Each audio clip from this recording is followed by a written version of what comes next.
Open browser and search for Visual C++ Redistributable for Visual Studio 2015.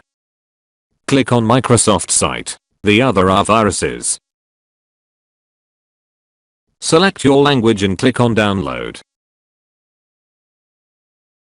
Check the 64-bit version and click next.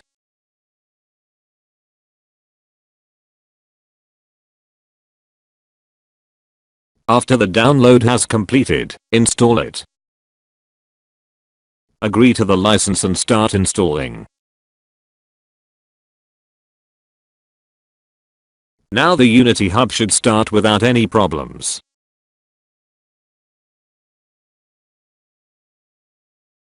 Don't forget to leave a like and subscribe if this shitty tutorial helped your shitty computer.